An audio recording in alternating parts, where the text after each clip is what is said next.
नमस्ते भाइ। नमस्ते। तपाईँ कहाँदेखि आउनुभयो हाम्रो सेवा लिनलाई? सिधा राम्रो छ होला। सिराबाट? ए कसरी थाहा पाउनुभयो हाम्रो हस्पिटल?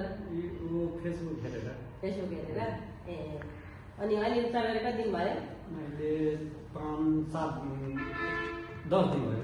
10 दिन भयो? आज फलोको लागि आउनुभएको? ए कस्तो छ आज तपाईँलाई? राम्रो छ।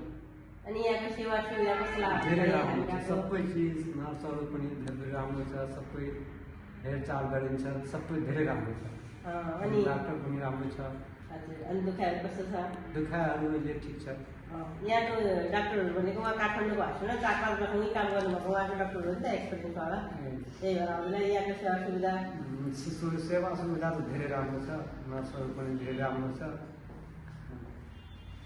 पहिले विज्ञापन हेरेर आउनुभएको? हजुर, विज्ञापन गरेर। ए अनि अहिले तपाईँलाई ठिक छ? हजुर, ठिक छ। आज 10 दिन भयो? हजुर। ए अनि उता सिरातिर मात्रै छ नि यस्तो पाइल्स पिसाब फिस्टुला? पाइल्स त छ उता है। पहिला अब यतातिरको मान्छेहरू काठमाडौँ जानुपर्छ। काठमाडौँको लागि सेवा यहाँदेखि जान टाढा आउन जान होइन गाह्रो छ नि त। त्यो भएर यतै बिरामीहरू पहिला उहीँ जानुहुन्थ्यो।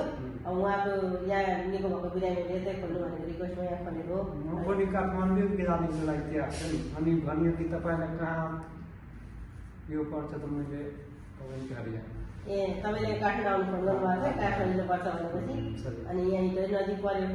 त्यही भएर पूर्वतिरको मान्छेहरू सबैजनालाई यहाँको लागि एकदम सेन्टर छ। अब साथीहरूलाई सबैलाई पाइल्स भएको मान्छेहरूलाई सबैलाई यही पठाउनु होला। तपाईँलाई यहाँको हाम्रो सेवा राम्रो लाग्यो? धेरै राम्रो लाग्यो है। ल धन्यवाद। धन्यवाद।